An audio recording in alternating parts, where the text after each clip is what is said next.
بسم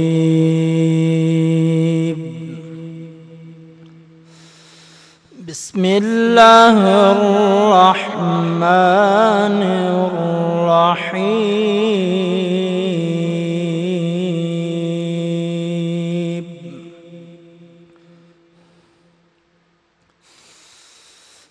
إن للمتقين مفازا حدائق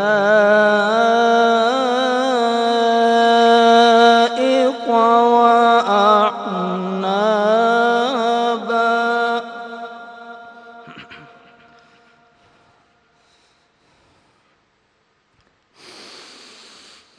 إن للمتقين مفازا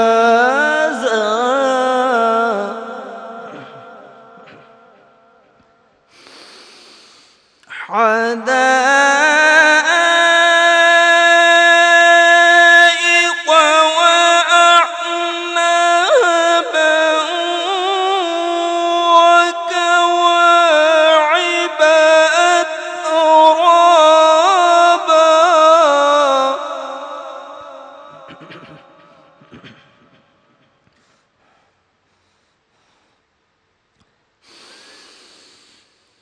وكواعب أترابا وكأسا دهاقا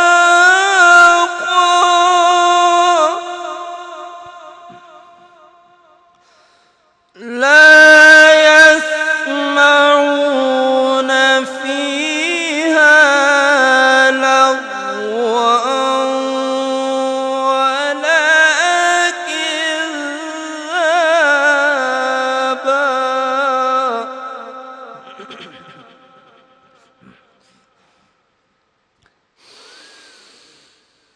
وكواعب أترابا وكأسا دهاقا لا يسمعون فيها لغوا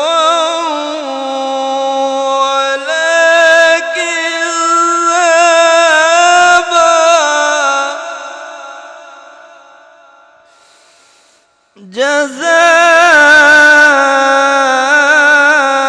جزاء من ربك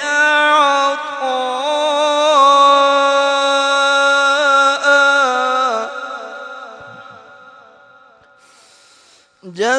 جزاء من ربك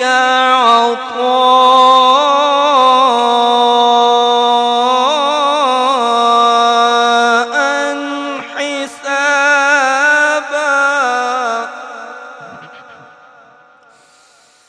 رب السماوات والأرض وما بينهما الرحمن لا يملكون منه خطابا صدق الله العظيم.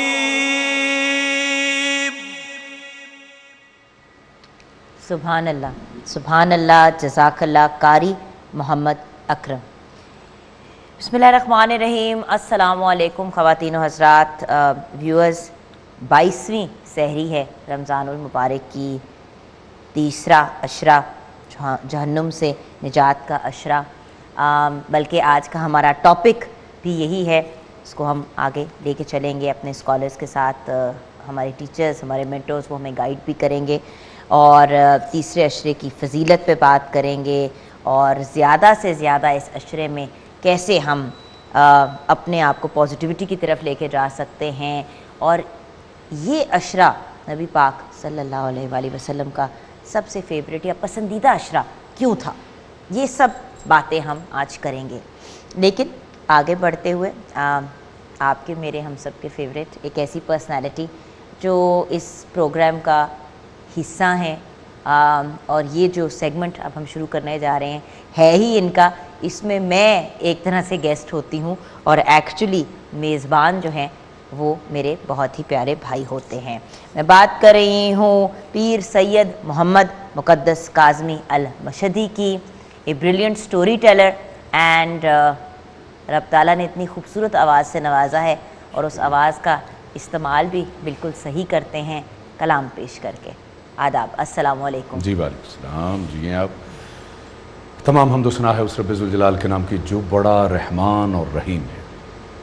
یہیں پہ اتفاق کرتے ہوئے آخری عشرے کی بات تو وہ بھی بالکل ایسی بات کہنے جا رہا ہوں جس میں یہ سمجھیے کہ علماء اسی کے گرد گھومیں گے اور یہی بات ہوگی. لیکن ایک ایسی بات ہوگی کہ جو شاید آپ کو بھی تقریباً ایک عرصہ ہو گیا ہے یہ پروگرام کرتے ہوئے، لیکن اس طرف کبھی کسی کی نظر نہیں گئی. وہ بھی میں بتاؤں گا کہ وہ کس بات آخری عشرے پہ کس بات پہ کبھی نظر نہیں گئی. پہلی بات، آخری عشرہ جو ہے وہ 5 طاق راتیں لے کے آ رہا ہے. دوسری بات، آخری عشرہ جہنم کی آگ سے نجات کا عشرہ ہے. یہ میں نے ساری باتیں آپ کو پروگرام شروع کرنے سے پہلے کہی تھی، اب آپ میری باتیں ریپیٹ کریں، میں بھی سارے ویورز کو بتا دیتی ہوں. اچھا چلے، کچھ نہیں، جو میں بتاؤں گا نا آخر میں وہ آپ نے نہیں بتایا. میرے 2 دن کی ریسرچ ساری کی ساری 3 لائنوں میں بتا دی میرے بھائی نے. میں بیٹھ کے نوٹ کر رہی تھی. ٹھیک ہے مقدس بھائی، کر لیں آپ بھائی، آپ کر سکتے ہیں. چلیں یہ تو آپ نے نہیں بتایا نا کہ جو اعتکاف ہے، آج ایک نیا میں نام دے رہا ہوں اس اعتکاف. وہ نیا نام ہے دھرنے کا. جو ہمارے لوگ جس سے مانوس ہیں، جس سے بہت زبردست وابستگی ہے ہر پارٹی کی، اور یہ اعتکاف حقیقت میں ایک دھرنا ہے جو رب کی بارگاہ میں دینا ہوتا ہے. یہ کیسی بات سوچ رہی ہیں آپ؟ اعتکاف میں نے کہا تھا، دھرنے والی بات میں نے نہیں کہی تھی. یہ آپ کی اپنی سائنس ہے. اپنی ہے. ہاں، سائنس نہیں ہے، حقیقت ہے کہ خدا کی بارگاہ میں دھرنا دے کے میں جب تک میرے ٹیچرز اور میرے مینٹورز، ہمارے اسکالرز اس بات کو تصدیق نہیں کریں گے، میں نے آپ کی اس بات کو سیریس نہیں لینا. چلیں آپ سیریس نہ لیں. اور تیسری بات ہے کہ اس میں لیلۃ القدر ہے. بے شک اور ایسی رات جو کہ 1000 مہینے سے بھی زیادہ جو ہے اس کی اہمیت ہے. تقریباً 83 ایئرز اینڈ 4 منتھ بنتے ہیں یہ تقریباً. تو یہ دیکھیے کہ اگر ایک رات عبادت کریں گے، سمجھے آپ کو تقریباً 83 ایئرز کا جو آپ کو ثواب ملے گا، بلکہ اس سے بھی زیادہ کہا گیا، اس سے بھی زیادہ 1000 مہینوں سے بھی زیادہ افضلیت ہے اس کی. اچھا، اب آخر میں وہ جو میں نے بات کہی کہ آج تک آپ بھی اتنا پروگرام کر چکی ہیں، لیکن یہ بات آج تک میں نے کم از کم نہیں سنی. اگر میرے بعد آنے والے کہیں کہ آج تک انہوں نے اس پہ بات کی ہے تو شاید کی ہو، لیکن آج تک میں نے نہیں سنی. وہ یہ ہے لیلۃ الجائزہ کے بارے میں آج تک کسی نے، میں نے نہیں کم از کم سنی. اور یہ کیا ہے لیلۃ الجائزہ؟ یہ بھی تصدیق کر لیجیے گا. Self reflection. ہاں، کہ خدا کی ذات جو ہے یہ چاند رات کو جو ہے نا انعامات کی جو بارش ہوتی ہے، جائزہ لیا جاتا ہے کہ میرے بندے نے کیا کیا کیا ہے، پھر اس کے بعد انعامات کی جو بارش ہوتی ہے وہ لیلۃ الجائزہ میں ہوتی ہے. لیلۃ الجائزہ کی اسی لیے کسی نے کیوں نہیں بات کی، کیونکہ چاند رات آ جاتی ہے، لوگ اپنی باقی دیگر ایکٹیویٹیز میں مصروف ہو جاتے ہیں، نہ ٹرانسمیشنز میں. آپ کو پتہ ہے اس دن صرف یہ بات ہو رہی ہوتی ہے لاسٹ ڈے ٹرانسمیشن کی زیادہ تر، کہ عید کی کیا تیاریاں ہیں، اب آپ کیا کریں گے، آپ کیا نہیں کریں گے. آپ نے جو اتنے دن 29 یا 30 دن، آپ 29-30 دن جو آپ نے اتنی محنت کی بات ہے. بالکل، یہ سیلیبریشن کا مہینہ ہے، عبادت کا مہینہ ہے، محبتیں بانٹنے کا مہینہ ہے، اجتماعی اور ادروائز عبادات کا مہینہ ہے. تو یہ جو اتنی آپ نے محنت کی ہے اس کا جائزہ تو لے لے. کیا بات کی آپ نے مقدس بھائی. اور یہ میں سمجھتا ہوں کہ اس دفعہ میں چاہوں گا کہ اس چینل پہ جو ہے لیلۃ الجائزہ کی بات ہو اور ہمیں پتہ چلے کہ ہم نے جو کچھ کیا ہے بھائی وہاں پہ اس کی ہلچل ہوتی ہے خدا کے حضور. فرشتوں سے پوچھا جاتا ہے، پھر انعامات کی بارش ہوتی ہے. ذرا سوچئے کہ یہ کیسی رات ہوگی انشاءاللہ. تو میں چونکہ نعت کا سفر لے کے چل رہا ہوں اور یہ بھی میں نے صرف ہیڈ لائنز آپ کو بتائی، اور یقین کیجئے جن ہستیوں کا میں ذکر کر رہا ہوں ہستی ایک انفرادیت رکھتی ہے، یعنی ہر جو پھول کی اپنی خوشبو ہے. بالکل. اس میں جیسے میں نے شروع کرنا ہے، آپ نے اشارہ کر دینا کہ ہو گیا وقت جو ہے نا وقفے کا، لیکن حضرت حافظ، میں نکلنے لگا تھا ایران کے شہر شیراز سے، لیکن حضرت شیرازی کے ساتھ نا، سعدی شیرازی رحمۃ اللہ علیہ کے ساتھ یہ ہستی پڑی ہے جس کا نام حافظ شیرازی ہیں، اور جن کا جو ہے ایک بہت عظیم القدر یہ شخصیت ہے. بلکہ جب میں ان کی ربائی پڑھوں گا تو ان کو آپ کو پتہ چل جائے گا کہ یہ کون سی ہستی ہے جن کی اتنی معروف جو نا وہ ربائی بھی ہے، اور جن کو قوال بھی پڑھ رہے ہیں، ثنا خان بھی پڑھ رہے ہیں. لیکن ان کی شخصیت کے بارے میں فقط اتنا کہنا چاہ رہا تھا. میں اصل میں یہاں سے نا نکل کے ابو علی قلندر رحمۃ اللہ علیہ کی طرف آنا چاہ رہا تھا، وہ بھی ایک ثنا خان تھے. لیکن حافظ شیرازی جن کی پیدائش جو ہے وہ 1300 میں ہوئی اور 1390 میں آپ کا وصال ہوا، یعنی 90 سال تقریباً ان کی زندگی رہی. اور یہ فارسی جیسی زبان بہت وسیع جو نا وسعت رکھتی ہے یہ فارسی، لیکن اس کے باوجود آج تک ان جیسا شاعر، غزل شاعر کوئی بھی نہیں آیا. اور بطور خاص ان کا دیوان حافظ اتنا معروف تھا. آپ کو ایک حیران کر دینے والی بات کروں کہ جس طرح ہم استخارہ لیتے ہیں نا قرآن سے، جو آج تو میرے خیال میں اس طرف لوگوں کی توجہ جو ہے بہت کم ہے، اسی طرح دیوان حافظ سے استخارے کے طور پہ اس کو استعمال کیا جاتا تھا. فال جسے کہتی ہیں. اور ایک واقعہ صرف منسوب کر کے میں آگے بڑھنا چاہوں، چونکہ مجھے یقین ہے مجھے لوگ کہتے ہیں جی جب دلچسپی بڑھتی ہے آپ واقعے کو تبدیل کر دیتے ہیں اور آپ آگے چلتے ہیں. کیا کریں کہ وقت کی نزاکت پیش نظر ہے. اور یہ وہ ہستی ہے یورپ میں اگر غزل کا جو سمجھے کہ لوگوں کو کانسیپٹ ملا نا تو وہ اسی شخصیت کی وجہ سے ملا. اور اس میں بہت بڑے فلاسفر اور شاعر ہیں، گوئٹے، انہوں نے اس کا ترجمہ کیا. گوئٹے انسٹیٹیوٹ والے گوئٹے، اوکے. جی ہاں، انہوں نے ان کا ترجمہ کیا اور وہ ان کو اپنے یعنی وہ کیا کہ سینس میں جیسے ہم مرشد کہتے ہیں وہ مرشد مانتے تھے ان کو. اچھا، ایک بات جو میں کر کے آگے بڑھنا چاہ رہا ہوں، اچھا میری تحقیق میں بہت کچھ ہے، بہت کچھ کہنا چاہتا ہوں لیکن اختصار کروں. حضرت اقبال رومی کو اپنا مرشد مانتے تھے اور ان کے اوپر تنقید کرتے تھے.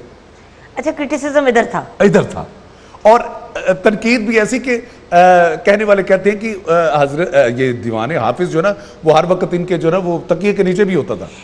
کرٹیک بھی اسی کی جاتی ہے نا، ایکچوئل کرٹیک تو وہی ہوتی ہے جس سے آپ امپریسڈ ہو. ہاں، بہرحال میں بہت آگے جلد بڑھنے جا رہا ہوں. دیوان حافظ کا استخارے کی میں بات کر رہا ہوں، بس اسی سے میں ریلیٹڈ بس پھر آگے بڑھوں گا. میرا جی چاہتا ہے کہ میں ایک دن میں جتنے اب ہمارے دیکھیں اعلیٰ حضرت جیسی شخصیت موجود ہے نعت خانوں میں، پھر حضرت اقبال جیسی موجود ہے، میں چاہتا ہوں کہ سمیٹ لوں جلدی ذرا. ایک دفعہ کیا ہوا کہ اورنگزیب عالمگیر کی جو نا انگوٹھی وہ گم جاتی ہے اور وہ بڑا پریشان ہوتا ہے. ظاہر ہے سارے حکومت کے کام ہی جو مور والی انگوٹھی ہوتی ہے اسی پہ جو ہے وہ چلتے تھے. کیا ہوا کہ وہ گم جاتی ہے تو اب وہ سوچتا ہے کہ بڑا پریشان ہے. اب وہ کنیز کو کہتا ہے کہ چراغ لے کے آؤ. دیوان حافظ نکالتا ہے، اس کو کھولتا ہے اور 7 صفحے پلٹتا ہے. یہ آج کے دور کے نہ کم ہی پتہ، میں وہ نام نہیں لینا چاہتا کہ کن کو نہیں پتا، جبکہ یہ لازم و ملزوم ہوا کرتا تھا کہ استخارہ ہر فقر اور فقیر کے گھر میں ایسی چیزیں، یہ فال نکالنا یا ضرورت ہوتی تھی نا، لوگ آتے ہیں اور پوچھتے ہیں. 7 صفحے پلٹے اور اس کے بعد ایک جو وہ کیا کہتے ہیں کہ ایک جملہ نکلا 7 صفحوں کے بعد، چے دلاور است بزدے کے بکف چراغ دارت، یعنی کہ چور کتنا شہزور ہے کہ ہتھیلی پہ چراغ لیے پھرتا ہے. سبحان اللہ. اب یہ جب اس نے پڑھا اورنگزیب نے، اس نے فوراً کنیز کی طرف غصے سے دیکھا. غصہ کیا تو کنیز کانپنا شروع ہوئی، چراغ گر گیا. کہا کہ بادشاہ سلامت، اگر میں جان پہ مان پاؤں تو کہوں کہ مجھے یہ انگوٹھی ملی تھی اور میرے ہی پاس ہے. اچھا، اسی نوٹ یہ ہے دیوان حافظ. یہاں پہ ہم جائیں گے بریک کی طرف. بریک کے بعد جب واپس آئیں گے تو کلام سے ہی واپس آئیں گے انشاءاللہ گفتگو کریں گے اور پھر کلام سنیں گے. ویورز انشاءاللہ. ہمارے ساتھ رہیے گا.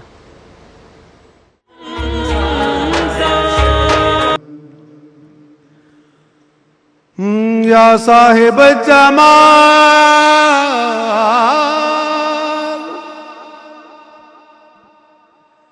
یا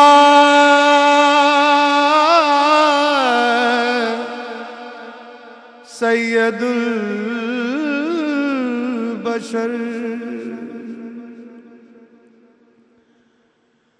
یا صاحب جمال جمال یا سید البشر من وجهك المنير لقد نور القمر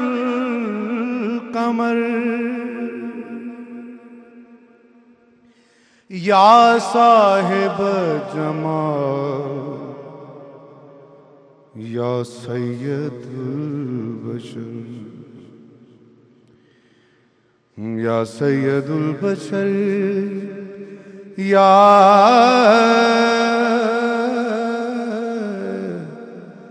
سید البشر من وجهك المنير لقد نور القمر لا يمكن الثناء كما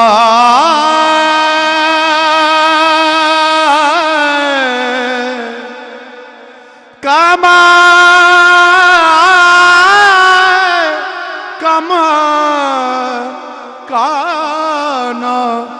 حقه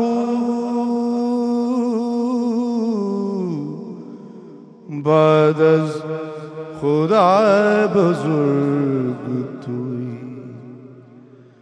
قصہ مختصر بعد از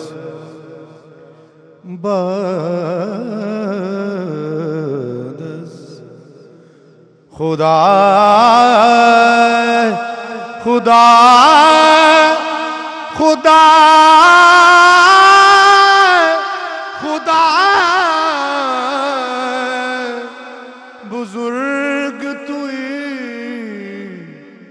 قصہ مختصر قصہ بات ہی ختم کر دی بعد از خدا بزرگ تو قصہ مختصر. حضرت حافظ شیراز. کیا بات ہے. چونکہ وقت کی نزاکت ہے میں چاہتا ہوں کہ ایک پروگرام میں اب جتنا ہو سکے ہم زیادہ سے زیادہ جو ہے بڑھیں اور ایک ایسی شخصیت کا میں اب ذکر کرنے جا رہا ہوں جن کا نام حضرت شیخ شرف الدین بو علی قلندر، جن کو بو علی قلندر کے نام سے لوگ جانتے ہیں. آپ کے والد شیخ فخر الدین عراق سے ہجرت کر کے ہندوستان آئے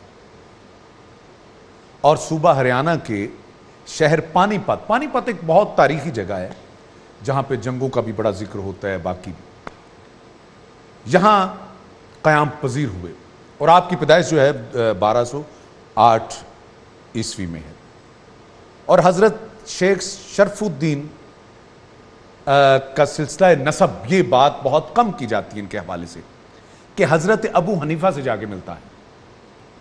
امام ابو حنیفہ جن کے پوری دنیا میں سب سے زیادہ جو ہیں وہ مقلدین موجود ہیں.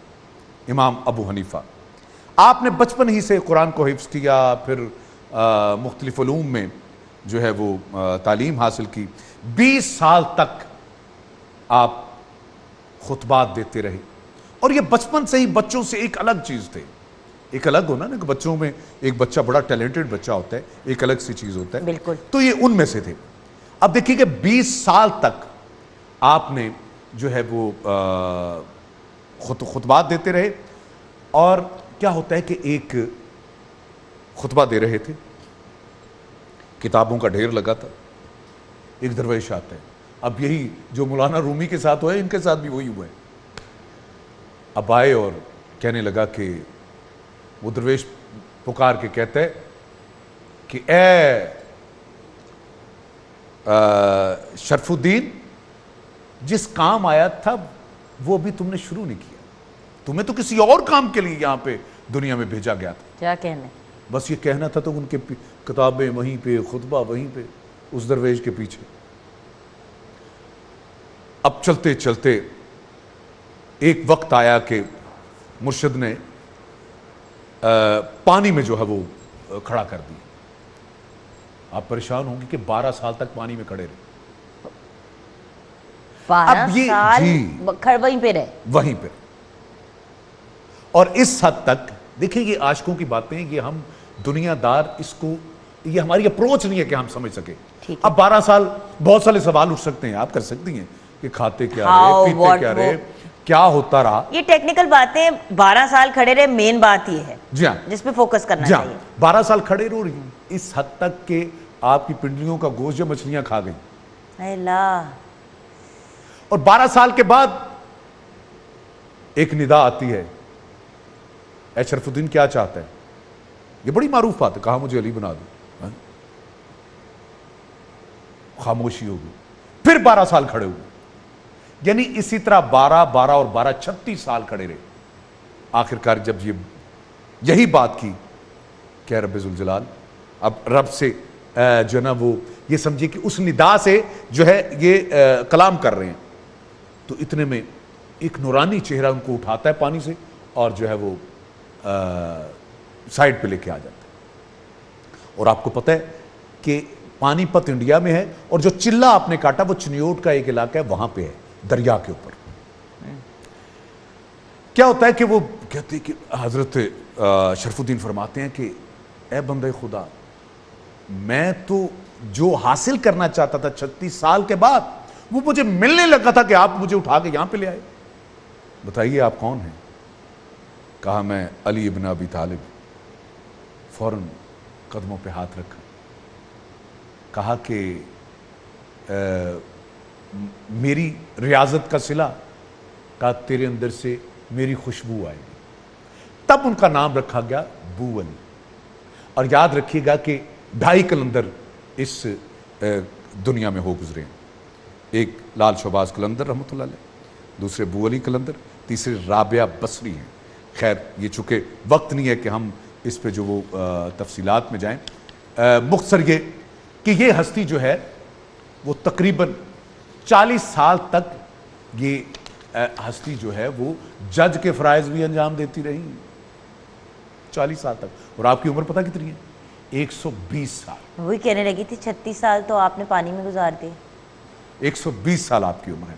خیر میں چاہتا ہوں کہ بس نقطے کی طرف جو درویش کا کہ مخلصانہ اگر خدا کی بارگاہ میں عبادت کریں تو یہ چیزیں جو نا میں آپ یعنی سوچ نہیں سکتی کہ ان کو خدا اس کے سلے میں جو آج ہم ذکر کر رہے ہیں وہ یہی وجہ ہے کہ آپ کے ساتھ, آپ کے گھرانے کے ساتھ, رسالت مآب کے ساتھ جو محبت کا سلسلہ تھا وہ لے کے چلتے رہے. چونکہ اب وقت بہت کم ہے, میں آپ کی اشارے دیکھ رہا ہوں, تو میں چاہتا ہوں کہ ان کا کلام جو ہے وہ بھی فارسی میں ہے, تو میں چاہتا ہوں کہ مختصراً بے شک میں پیش کروں.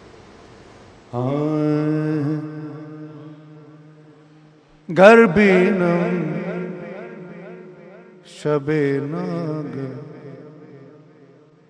منا سلطان خوباں را, اگر بینم شب ناگ منا سلطان خوباں را, سرم در پائے و یاران فدا سازم دل و جان را, ترجمہ: اگر کسی رات میں شہنشاہ محمد کو دیکھوں تو اپنا سر قدموں میں رکھ کر اپنی جان اور اپنا دل آپ پہ قربان کر دوں. اگر بھی نہ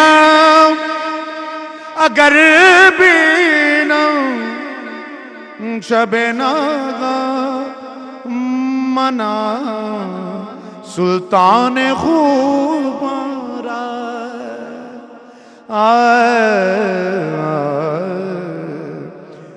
بے گرد کعبہ کے گردم کے روے یار من کعبہ بے یار من بے یار بے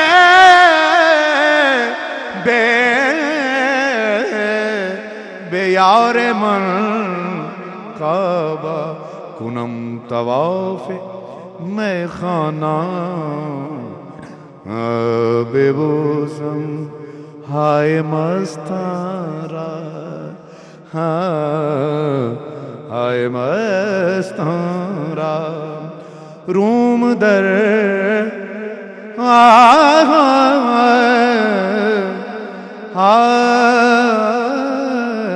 یہ شعر تو ایسا ہے کہ صرف عاشقوں کی نظر کر سکتا ہوں. اور میں آخری شعر پڑھنے جا رہا ہوں چونکہ کچھ ایسے کلام ہوتے ہیں جو ہر ایک کے لیے کہے نہیں جا سکتے, کچھ ایسے اشعار ہوتے ہیں, لیکن یہ آخری شعر جو میں پیش کر رہا ہوں. فروزم آتش دل درد دل بے ایزم قبلہ عالم بساں کے قبلہ سازم بساں کے قبلہ سازم ہمیں ابرو خوباں را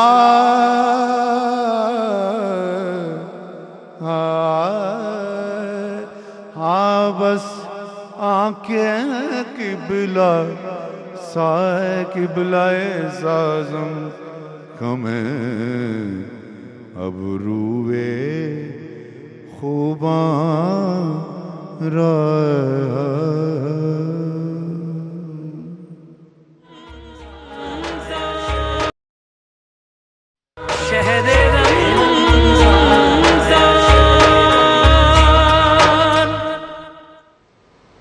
welcome back from the break viewers. Break کے بعد ہمارے مینٹورز, ہمارے ٹیچرز, ہمارے ملک کے معروف ریلیجس اسکالرز نے ہمیں جوائن کیا ہے. آئیے انہیں ویلکم کرتے ہیں پروگرام میں. پھر سے جوائن کیا ہے ہمارے بہت ہی پیارے بھائی ابو حمزہ مفتی ظفر جبار چشتی نے. السلام علیکم بھیا. السلام ورحمۃ اللہ. آپ کے ساتھ ہمیں جوائن کیا ہے ناؤن اسکالر مولانا محمد افضل حیدری. السلام علیکم مولانا صاحب. وعلیکم السلام ورحمۃ اللہ. اینڈ دین ہمیں جوائن کیا ہے محمد سلیم ہاشمی الحاج نے. السلام علیکم. جی, تو آج کا ٹاپک مولانا صاحب آپ نے سن ہی لیا. ہم نے بات کی تیسرے عشرے کی, اور تیسرے عشرے کی اگر میں یہ کہوں کہ فضیلت کیا ہے تو مجھے پتہ ہے کہ اسی کے اوپر ہمارا پورا پروگرام ختم ہو جائے گا. تو اسی سے ہی بات شروع کرتے ہیں اور پھر آگے ڈفرینٹ نقطوں کے اوپر بات کریں گے. اعوذ باللہ من الشیطان الرجیم. بسم اللہ الرحمن الرحیم. ماہ مبارک رمضان پورے کا پورا مہینہ ہی برکتوں, رحمتوں, مغفرتوں کا مہینہ ہے. اللہ رب العزت کی طرف پرواز کرنے کا مہینہ ہے, اور ظاہر ہے جب اس کے آخری لمحات آئیں گے تو اس کی عظمتیں اس لیے بڑھ جاتی ہیں کہ پورے مہینے کا نتیجہ اس عشرے میں ہمیں ملنا ہے. اللہ رب العزت نے قرآن مجید میں روزے کے واجب ہونے کا جو فلسفہ بیان فرمایا کہ یا ایھا الذین آمنوا کتب علیکم الصیام کما کتب علی الذین من قبلکم لعلکم تتقون. اس لیے فرض کیے گئے روزے تاکہ تم تقوی اختیار کرو, متقی بن جاؤ. وہ جو پہلے عشرے میں پہلا عشرہ جو رحمت کا عشرہ تھا، دوسرا مغفرت کا عشرہ تھا، ان دونوں کے تسلسل میں اب ہم وہ نتیجہ حاصل کرنا چاہتے ہیں۔ ماہ رمضان کے روزے رکھ کے، اس میں عبادتیں کر کے، رات کے قیام، دن کے صیام سے، تلاوت قرآن سے، اپنے رب سے باتیں کر کے، اپنے خالق کو، یا میں اسے سادہ لفظ میں یوں بیان کروں کہ ہم روٹھے ہوئے رب کو، جو اپنی غلطیوں سے، اپنے گناہوں سے، اپنی گستاخیوں سے، اپنے مہربان رب کو ناراض کر بیٹھے تھے، اگر ہم منانے میں کامیاب ہو گئے ہیں تو وہ نتیجہ ہمیں اس عشرے میں ملنا ہے جسے جہنم سے نجات کا عشرہ کہتے ہیں۔ صحیح۔ اللہ رب العزت نے قرآن میں انسان کی کامیابی کا معیار بھی اسے بیان کیا ہے۔ ہم دنیا دار لوگ اپنی کامیابیوں کے معیار کچھ اور چیزوں کو سمجھتے ہیں۔ اللہ نے قرآن میں فرمایا من زحزح عن النار وادخل الجنت فقد فاز، جسے جہنم سے بچا لیا گیا اور جنت میں داخل کر دیا گیا وہ کامیاب ہے۔ جب تک بندہ جہنم سے نہیں لیا جاتا، جہنم سے نہیں بچتا، جہنم سے بچ کے جنت میں داخل نہیں ہو جاتا، اللہ فرماتا ہے ابھی کامیاب نہیں ہوا۔ کامیابی کا معیار جہنم سے بچنا ہے۔ ایک بہت بڑی دعا ہے ہمارے ہاں، دعائے جوشن کبیر کہتے ہیں اس کو۔ 1000 نام ہیں اللہ رب العزت کے، اس میں ذاتی نام بھی، صفاتی نام بھی۔ 1000 نام کے ذریعے سے رب کو پکارا جاتا ہے، اور 1000 نام پکار کے صرف ایک دعا کی جاتی ہے، پروردگار خلصنا من النار یا رب، اے پروردگار ہمیں جہنم سے بچا لے۔ یہ بہت بڑی آرزو ہے۔ بہت بڑے بڑے نیکوکار لوگ، پرہیزگار لوگ، بڑے اولیاء جو گزرے ہیں، ان کے حالات زندگی میں بھی ملتا ہے کہ وہ سجدے میں سر رکھ کے کافی دیر تک اپنے خالق سے صرف ایک دعا مانگتے تھے، پروردگار اللہ الہی اجرنی من النار، اے اللہ مجھے جہنم سے بچا لے، اللہ مجھے جہنم کی آگ سے بچا لے۔ اس آخری عشرے کی عظمت یہ ہے کہ اس میں اللہ رب العزت اپنے گناہگار بندوں کو جہنم سے نجات دیتا ہے۔ سبحان اللہ۔ اس کی ایک عظمت یہ ہے کہ اللہ رب العزت پورے مہینے میں جتنے بندوں کو بخشا ہوتا ہے، پورے مہینے میں جو بخشش کا مہینہ ہے، جہنم کے دروازے بند ہیں، جنت کے دروازے کھلے ہیں۔ ہمارے رہبر ائمہ کہتے ہیں کہ اللہ سے دعا کرو پروردگار یہ جہنم کا جو دروازہ ہم پہ بند کیا ہے اب اسے ہم پہ نہ کھولنا۔ بند دروازوں کی صورت میں اللہ نے 29 رمضان تک جتنے بندوں کو معاف کیا ہوتا ہے، عید والی ایک رات میں اللہ اس سے ڈبل اپنے بندوں کو جہنم سے آزاد کرتا ہے۔ یہ بہت بڑا فضیلت والا عشرہ ہے، ہمیں اس کی تاکراتوں سے بہتر استفادہ کرنا چاہیے۔ بالکل صحیح۔ مفتی صاحب اسی بات کو آگے بچاتے ہوئے بسم اللہ الرحمن الرحیم، میں اسی بات کو آگے بڑھاؤں گا۔ رمضان المبارک کی ایک ایک گھڑی رحمت بری برکتوں والی ہے، لیکن یہ 3 عشرے اللہ نے، اللہ کے رسول نے کیوں بنائے؟ پہلا رحمت، دوسرا بخشش، تیسرا جہنم سے آزادی۔ علماء کہتے ہیں، سوری مفتی صاحب یہاں پہ ایک سوال جلدی سے پوچھ لوں، آپ ایکسپلین تو کرنے لگے ہی ہیں۔ اگر آخری جہنم سے نجات کا عشرہ ہے تو بچکانہ سوال ہے، لیکن کیونکہ میں نے کچھ لوگوں کے ساتھ شیئر کیا کہ ہم یہ بات کرنے جا رہے ہیں تو انہوں نے کہا تو پھر آخری 10 روزے نہ رکھ لیں۔ دیکھیں مین آبجیکٹو تو ہر انسان کا سب سے پہلے تو یہ ہے نا کہ یا اللہ تعالیٰ جہنم کی آگ سے بچا دے، اس کے بعد باقی سب چیزیں آتی ہیں جو ہائیسٹ لیول ہے اللہ تعالیٰ کے قریب ہونے کا، اس میں تو پھر باقی ساری آ جاتی ہے نا کہ اللہ تعالیٰ کی رحمت بھی حاصل کرے، مغفرت بھی حاصل۔ تو 3 عشروں میں ڈیوائیڈ کر کے یہ نہیں ہوا کہ لوگوں نے سوچا کہ بھئی یہ 10 دن ہی اگر ہم عبادت کر لیں تو ہم بچیں گے، اور لیلۃ القدر اگر مل گیا تو پھر 1000 مہینوں سے زیادہ ہمیں عبادت کا وہ بینیفٹ مل جائے گا۔ بچوں والا سوال ہے بٹ میں عرض کروں کہ میں اسی طرف جا رہا تھا کہ 3 عشرے ڈیوائیڈ کیوں کیے، یہ ہمیں سمجھنا چاہیے۔ علماء فرماتے ہیں کہ جس نے رحمت پہلے عشرے میں اللہ کی نہیں پائی وہ بخشش کبھی بھی نہیں پا سکے گا۔ یہ پودا ہے جو پہلے عشرے میں اس نے لگایا ہے، اور جس نے بخشش دوسرے عشرے میں اپنے لیے مقدر کر لی تو پھر اللہ تعالیٰ فرماتا ہے آؤ اب محنت اپنی زیادہ کر لو، کیا بات ہے. میں تمہیں اب جو تمہاری کامیابی ہے، جو تمہاری منزل ہے، میں اس کی طرف تمہیں لے کے آؤں. وہ منزل کیا ہے؟ جب کہ تو نے میری رحمت کو پا لیا، میری بخشش کو پا لیا، اب میں تمہیں جہنم کی آزادی کا پروانہ بھی دیتا. سبحان اللہ. ٹھیک ہے، اوکے. تو step by step build up ہے یہ نہیں کہ کوئی بندہ یہ کہے کہ میں نے رحمت کو بھی نہیں پایا اور میں نے بخشش کو بھی نہیں پایا اور پھر میں جا کے جہنم سے آزادی کا پروانہ لے لوں. ایسا نہیں ہے، ایسا نہیں ہے. ایسا بالکل نہیں ہے. جس نے پودا ہی نہیں لگایا، اس نے پانی نہیں دیا، وہ پھل کیسے کھائے گا؟ کیا کہنے، کیا ٹھیک کہنے، ہے. کیا کہنے. دوسری بات، نبی رحمت صلی اللہ تعالیٰ علیہ وآلہ وسلم کے بارے میں آتا ہے کہ آپ اس آخری عشرہ میں اور زیادہ محنت فرماتے تھے، بے شک. چونکہ وہ معصوم ہیں. ہمیں بتایا گیا کہ یہ چند دن جو رہ گئے ہیں، چند دنوں کا مہمان ہے یہ مہینہ. اب ہی اپنے مالک کو راضی کر لو، اب ہی اپنے مالک کو خلوت میں بیٹھ کر کے ندامت کے آنسو بہا کر کے اسے راضی کر لو. وہ راضی ہو جائے گا، سبحان اللہ. وہ راضی ہو جائے گا. نبی پاک صلی اللہ تعالیٰ علیہ وآلہ وسلم نے فرمایا اس عشرہ میں تاک راتوں کو تلاش جاگو، لیلۃ القدر کو پاؤ، حاصل کرو لیلۃ القدر کو. اور یہ عمل خود کر کے دکھایا نبی رحمت صلی اللہ علیہ وسلم نے.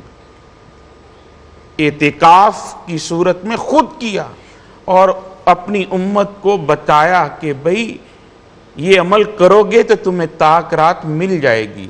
بالکل صحیح. اچھا، یہاں پہ ہم کلام سن کے بریک کی طرف جائیں گے، لیکن ویورز اسی چیز کی طرف میں بھی چاہ رہی تھی کہ ہم آئیں کہ اعتکاف میں تو کہتے ہیں کہ ہم رب تعالیٰ کے مہمان بن جاتے ہیں. تو یہ مہینہ چند دنوں کا مہمان رہ گیا اور ان چند دنوں میں ہمیں رب تعالیٰ کا مہمان بننے کا موقع ملتا ہے. کتنی بڑی بات ہے ویورز. اور سوچیں کہ 365 ڈیز میں سے 5 دن تاک راتوں میں آپ عبادت کریں تو آپ لیلۃ القدر کو بھی پا سکتے ہیں. تو یہ سوچنے کی باتیں ہیں اور پھر سوچ کے امپلیمنٹ کرنے والی بھی. صرف وہ جو کہتے ہیں نا سوچ کی حد تک نہیں، فزیکلی امپلیمنٹ کرنا بھی ضروری ہے.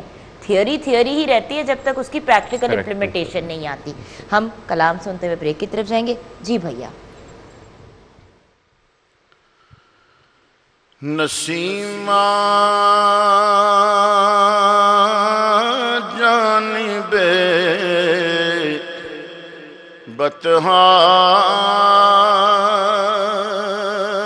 گزر کن،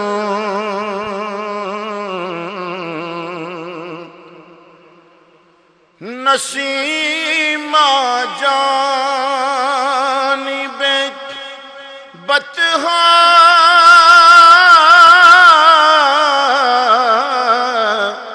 گزر کن،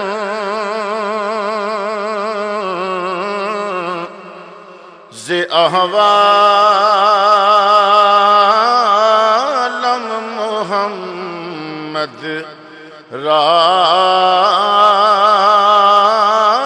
خبر کن. ببری جان مشتاقم دران جا فدائے روضائے خیر البشر کن، فدائے روضائے خیر البشر کن. مریضم یا رسول اللہ، مریضم علاج درد دل ہے چارگر کن علاج درد دل ہے چارگر کن توئی سلطان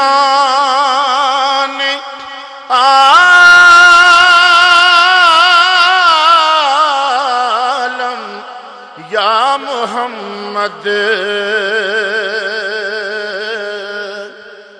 توئی سلطان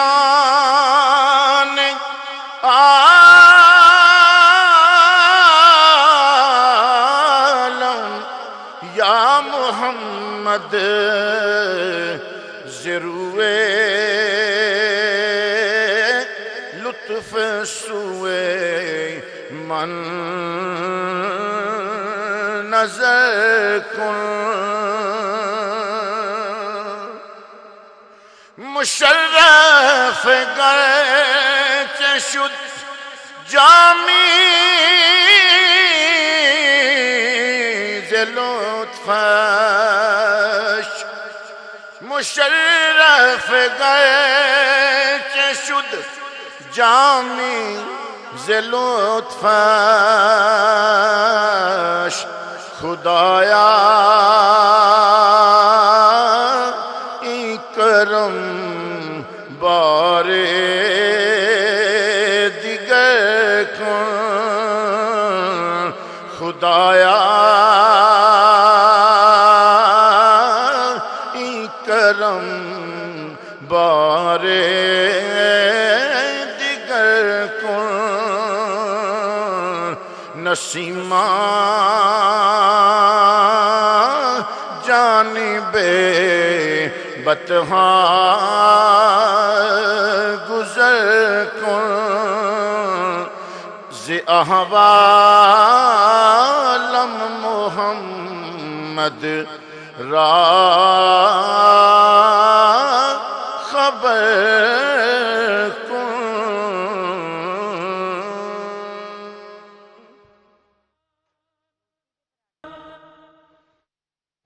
ان کا ثانی کوئی خالق نے بنایا ہی نہیں ایسا بے مثل بنایا ہے کہ سایہ ہی نہیں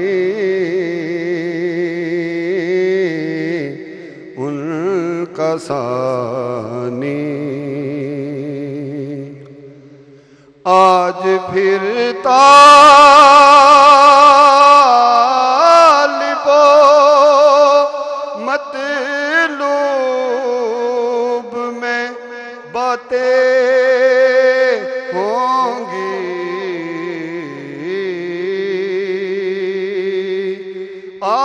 آج پھر طالب و مطلوب میں باتیں ہوں گی راز کی بات ہے غیروں کو بلایا ہی نہیں راز کی بات ہے غیروں کو بلایا ہی نہیں ان کا ثانی اے خدا لے محمد کی غلامی دے دے اے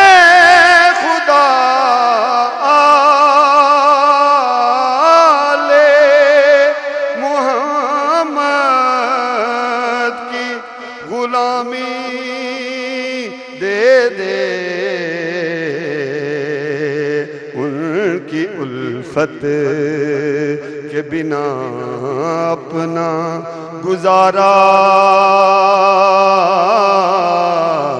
ہی نہیں، ان کی الفت کے بنا اپنا گزارا ہی نہیں، ان کا ثانی جب نبی عرش پہ پہنچے تو ملائک بولے، جب نبی عرش پہ پہنچے تو ملائک بولے، یہ شرف پہلے کسی اور نے پایا ہی نہیں، ان کا ثانی ہم کسی اور کو کیوں آل کا ہم سر سمجھیں،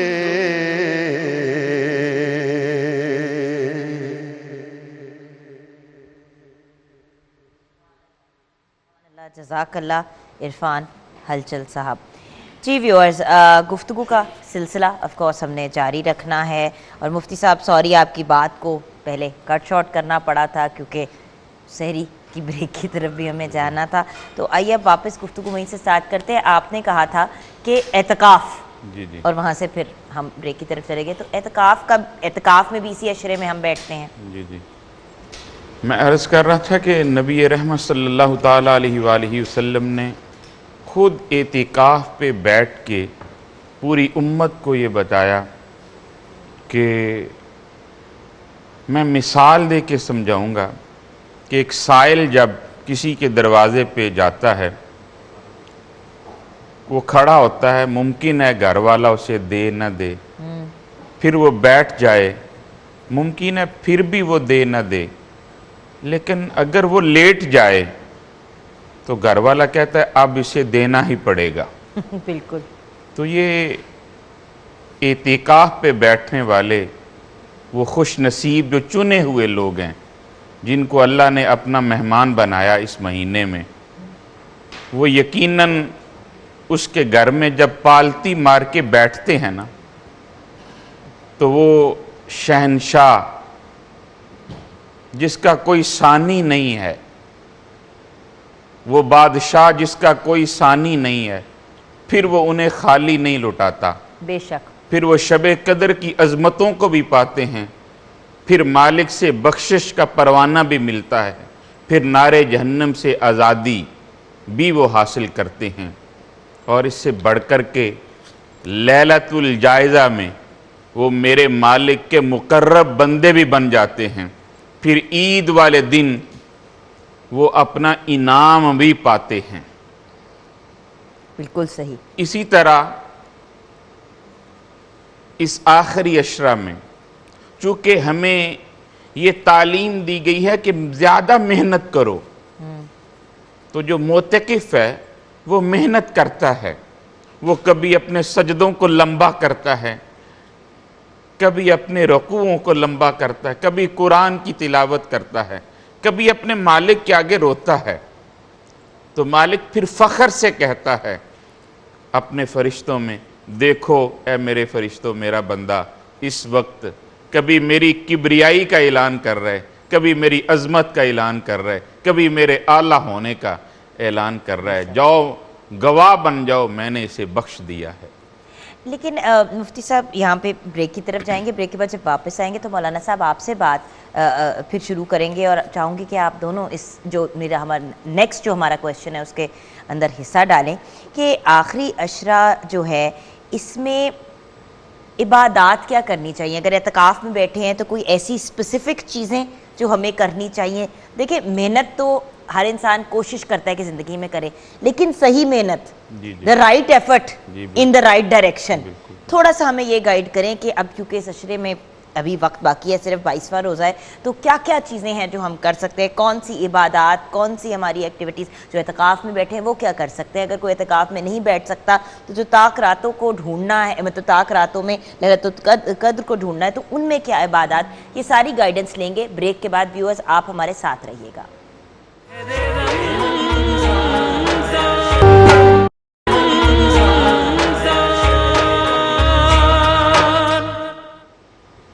welcome back from the break viewers. Muhammad Amanat Ali امتی نے ہمیں بریک کے بعد جوائن کیا۔ السلام علیکم بھائی، کلام کی طرف ہم آئیں گے ابھی تھوڑی دیر میں۔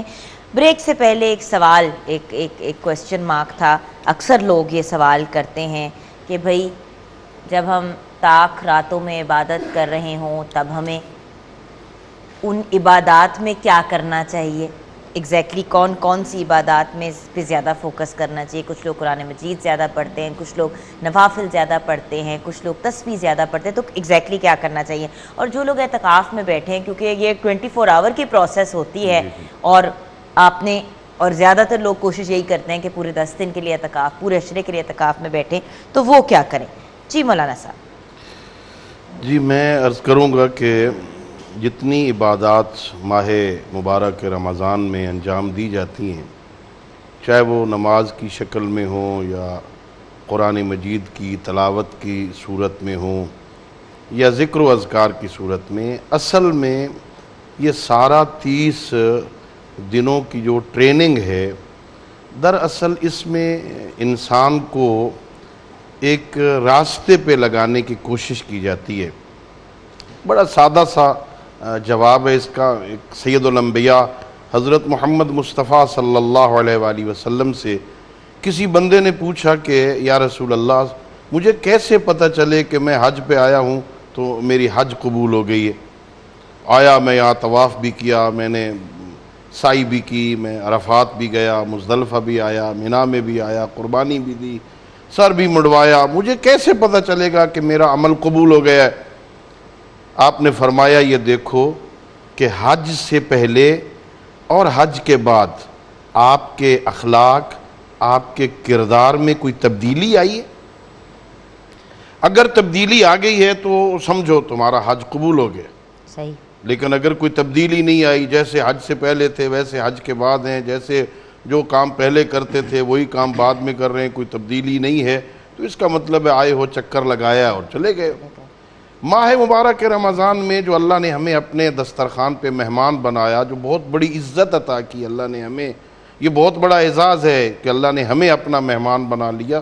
30 دن اپنے دسترخوان پہ ہمیں مہمان رکھا، کبھی ہم نماز کی شکل میں، روزے کی شکل میں، تلاوت قرآن کی شکل میں اپنے رب سے باتیں کر رہی ہے۔ یہ دراصل ٹریننگ ہے۔